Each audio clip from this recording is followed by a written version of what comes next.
రైతు సోదరులందరికీ నమస్కారం. ఈరోజు 11 మే 25 ఆదివారం. ఈరోజు మదనపల్లి మార్కెట్‌లో ధరలు చూసుకున్నట్లయితే మనకి first quality, second quality, third quality ధరలు చూసుకున్నట్లయితే థర్డ్ క్వాలిటీ అయితే 10, 20, 30, 40 లోపు వెళ్తున్నాయి. సెకండ్ క్వాలిటీ ధరలు చూసుకున్నట్లయితే 140, 150, 160, 170, 180 వరకు వెళ్తున్నాయి.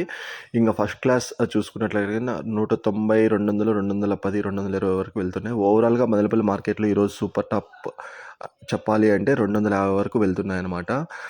గత 5, 6 నెలలుగా మనకి మదనపల్లి మార్కెట్‌లో ధరలైతే చాలా తక్కువగా ఉన్నాయి. మదనపల్లి మార్కెటే కాదు, ఓవరాల్‌గా ఓవరాల్ ఇండియా వైడ్ చూసుకున్నా కూడా టమాటా ధరలైతే చాలా తక్కువగా ఉన్నాయి. ఎవరైతే ఈ టమాటా వల్ల లాస్ అవుతామో అనుకుంటున్నారో వాళ్ళైతే భూములు సారవంతమైన భూములైతే వేరుశనగ వంటి పంటలు వేసుకొని అట్‌లీస్ట్ కొంచెమన్నా లాభం తీసుకోవాలా. ఈ నష్టాన్ని భరించలేము టమాటా వేసి అనుకునే రైతులకు ఇది నా యొక్క సలహా. రైతులు ఎవరైనా సొంతంగా బిజినెస్ చేస్తుంటే వాళ్ళు మన ఛానల్ని కాంటాక్ట్ అవ్వండి. మనమైతే ఫ్రీగా ప్రమోట్ చేస్తాము. అదేవిధంగా మీరైతే ఈ వీడియోకి ఒక చిన్న లైక్ కొట్టి 10 మందికి చేరేటట్లు షేర్ చేయండి.